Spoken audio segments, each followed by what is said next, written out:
Hey everybody, this is Sylah. Hope you're all doing well and staying safe. I'm sorry my hair is an absolute mess today, but I thought I would record a quick video. Obviously, as you guys know, that Endwalker has been delayed to the 3rd of December for early access, and the 7th of December for full release. It's a bit of a shocker. I was going to release this a bit earlier. I don't know why that is up there. Get rid of that completely. I'm just kind of sitting around and doing my blue log stuff, and I just thought, I'm a bit got nothing to do. Might as well just record a quick video because I know that the channel keeps growing and growing, and I still haven't legitimately uploaded any proper content. But I've got two topics that were on my mind. I was just watching a few videos of some of the WoW guys that I watch as well, and it gave me some ideas about how I want to kind of, well, not really how can I say, more of the case of how things are going with Endwalker, obviously with the Yoshi P in the interview, and the WoW player committee for World of Warcraft, and yeah, so I'll start off with the Endwalker stuff because that's obviously Final Fantasy is what my channel's about. Um, it was hard to hear, especially for Yoshi P because he was. I have never seen a game developer get so upset not being able to deliver a like just deliver an expansion that they said they would deliver on. I've never seen someone get that upset, and it really hurt just watching them. And it's kind of funny to see the duality of things between like Square Enix and Blizzard, because if something gets delayed for Blizzard Entertainment, people are all up in arms about it, and they're like, "Oh, this is the worst thing ever. These are the worst developers." And the developer Blizzard themselves have fallen from grace. But anyhow, we'll talk about them in a bit. But Square, they don't treat us as customers, in my opinion, and especially Yoshida. Yoshida-san, he certainly does not treat his player base like customers. He treats them as players, And he said that he was really sorry, and especially for some people, I know bigger YouTubers like Mr. Happy and such have made their response to the interview. I'm a little bit late to the scene. I didn't think I was going to record something, but I thought I've got some time, so I might as well. And for some content, he was obviously apologizing for the fact that some people have booked time off for Endwalker to obviously sit and play Endwalker and enjoy it to its fullest. And some of them don't have that freedom where they can just move around holidays. And I'm one of those people. I actually can't move around my holidays at all, which is it's sad. And I'm not going to cancel the holidays that I booked for the original dates of Endwalker. So I will probably still be live streaming. We'll probably be doing some blue content or just anything that comes to mind. We'll probably play some different games and so on. So obviously I need to now plan in more time. But I know for certain people, like content creators of Final Fantasy, some of them are big enough that it doesn't affect them, and that's great. But Yoshida was kind of, you seen him on the interview, like he was breaking down. It was really hard to watch, and it was the same when Sulkin-san, Masayoshi Sulkin, came on to the the stage show for Endwalker and obviously told us all about his battle with cancer. And I don't know about you guys, seeing Yoshida-san break down like that was probably one of the hardest things I've ever had to see. And hearing obviously about Masayoshi Sulkin was really, really hard to take, because everyone assumed that everything was fine, and we all did, and it's almost like we have a connection to these developers in the sense of, these are really great guys. They make a product that works. The game's really fun. I mean, like currently right now, I'll just move my camera away for a brief moment here. Like, I'm just sitting in Gridania doing absolutely nothing. I literally logged back in after going on break for dinner. And I'm sitting there now with a fully stacked blue mage with 103 skills out of 104, and going to get my group together and we're going to get the last skill from Kugani Castle. But this just kind of shows, you know, the game's still fun, even if we don't have Endwalker yet. And I've done my studying on Sage. Now, I have made it very clear to myself and to a lot of my friends that I have made sure that I don't watch anything about Sage. I do not want to watch anyone else's Sage content because I want to figure it all out myself, and at least I'll feel some kind of personal gratification for that. You know, at least I'll be able to say, like, for example, if I make a Sage guide, when I do plan, obviously day one I plan on making a Sage guide. You know, obviously the standard, unlocking the class, what the class is about, like kind of, you know, the basic abilities that you get at level 70, and that will still go ahead. And I've sorted out the script for it. I know what abilities are there, because I was able to read through some of the stuff for the media tour. I did watch the media tour. That was about it. I've not watched anyone else do any content on Sage because I want to figure it out myself. And I hope, obviously, you guys, I hope when you guys see the videos there, that if I do, you know, if it comes out that it's the same as someone else's content, then brilliant. You know, we all had the same idea. I unfortunately didn't get into the media tour. I'm not big enough. I'm nowhere near big enough to get into the damn media tour. Are you kidding me? But I would have loved to, and I didn't. That's fine. It's not a big deal. I'm not a huge content creator yet. One day, with all you guys' support, because you guys have been growing the channel. I mean, this time last year, I was at about 200 subscribers, and even at that, they weren't. It was just friends and random people that would just sub. And then suddenly it was, I mean, we're now at like over 400. And it's nuts. I grew so fast. My scholar guide is one of the highest guides I've ever done, and it legit scares me to think that, you know, like, I would have never have thought in my wildest dreams that making that scholar guide for the class itself, you know, just making the guide in general, would have been, you know, that impactful on how I did things. I mean, look at this. I'll put on the display capture. It's up on the top there. 485 subscribers, it's up from 200 odds, and 32k views, 16k, and so, like, I would never pitch these numbers. This here, the Alicia, You're the Reason, was my biggest project on my channel. And also I did some vlog stuff. I look really fucking ugly. But anyhow, my last upload was a month ago, so I need to actually get into the swing of doing it. But that's the thing, like, I have a full-time job, so working around content creation, the most I can really do is streaming. Right now, obviously, it's 7:43 at night. I've got nothing to do. I'm just waiting on guys for Blue Mage coming on. My missus is offline right now. So that's fine. You know, we all work. We all work and we all need our rest.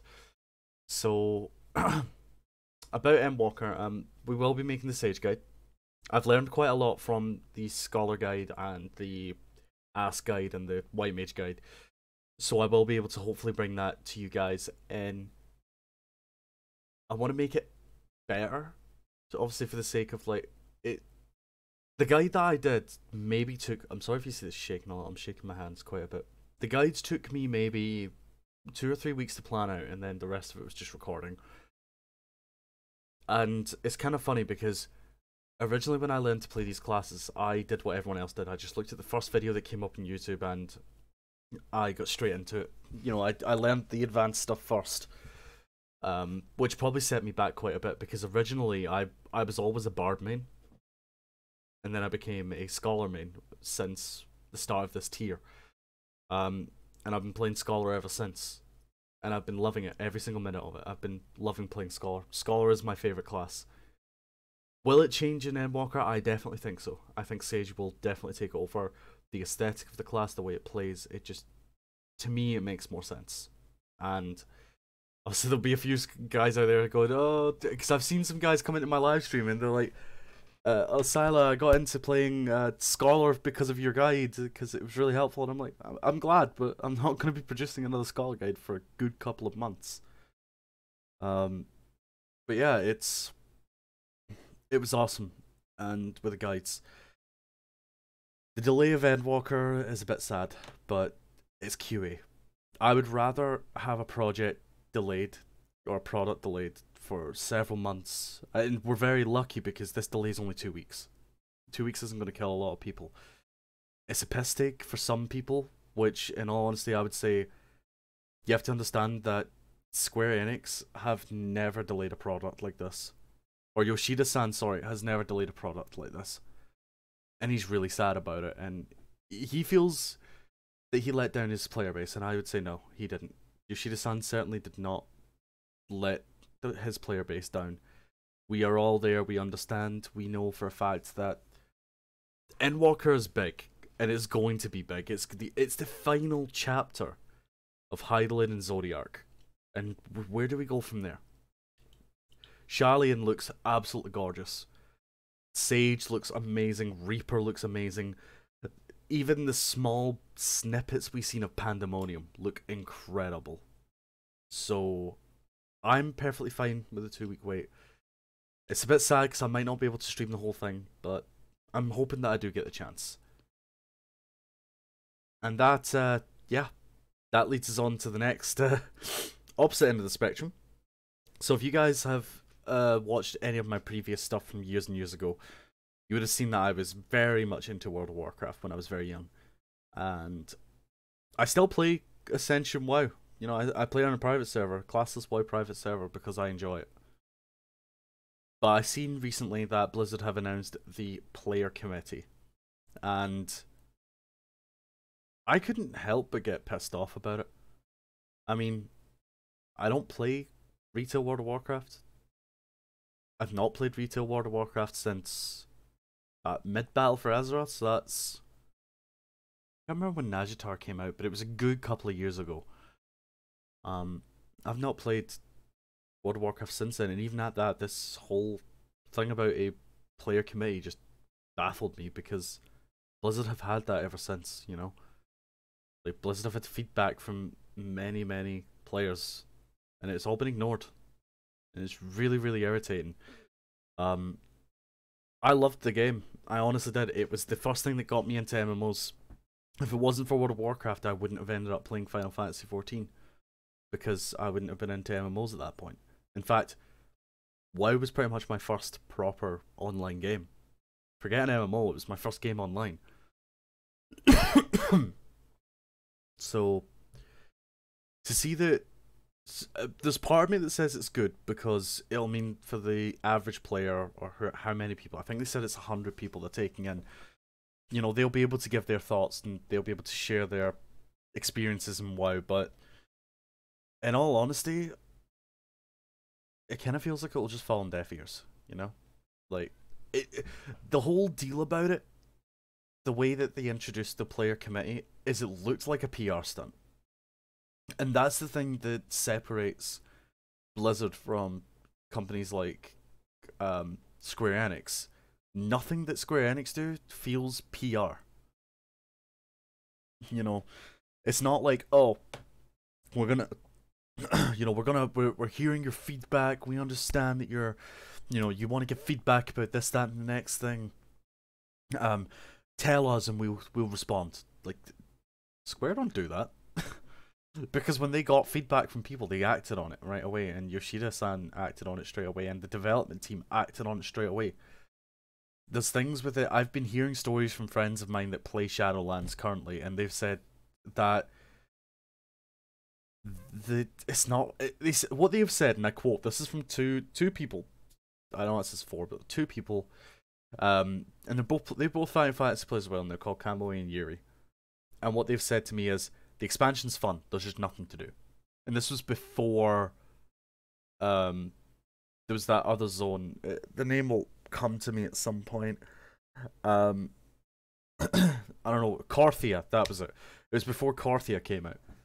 And it's just like, you guys delayed Shadowlands because people were pissed off with it and said that it didn't, you know, it didn't work. There was systems that weren't fun. There was this, that, and the next thing that just didn't make sense, and it would make players pissed.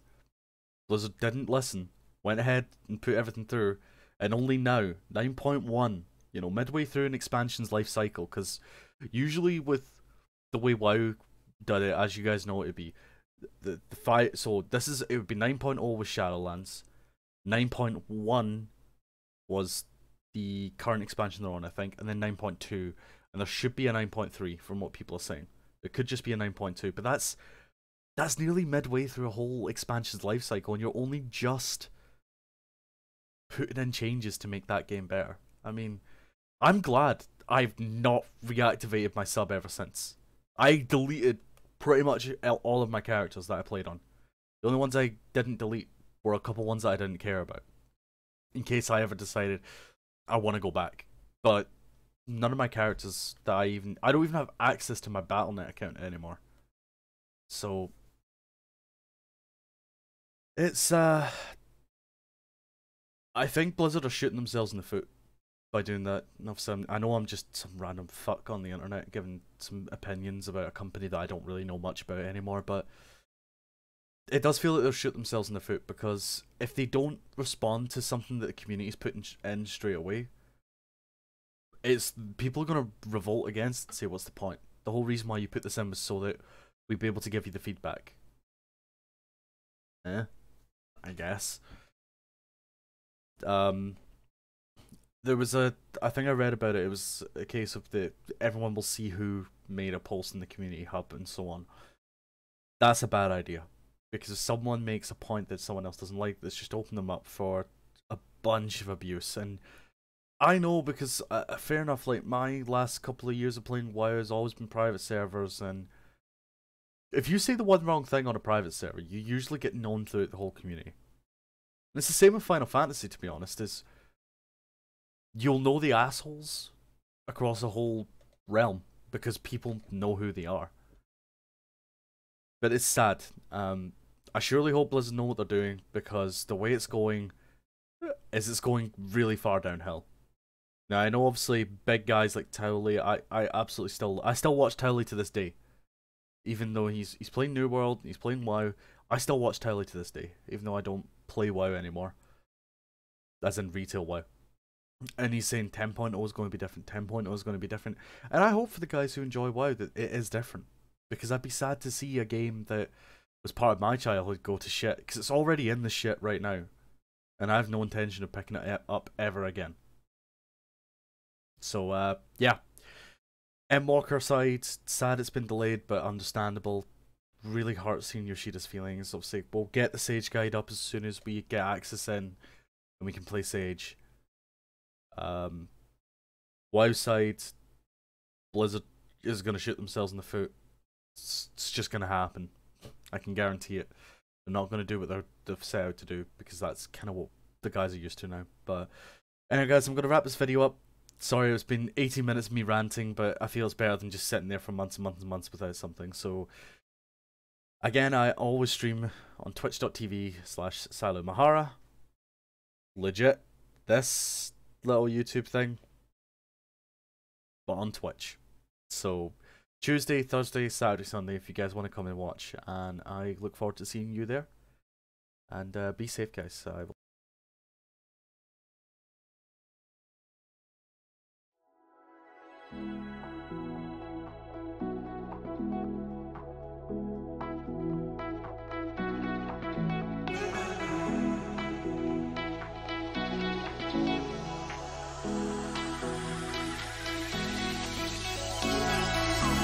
those hands and lights can't stop me. I just hold on for dear life. Yeah, I can't give up this feeling that I get when looking down from the sky. Now with you, now with you,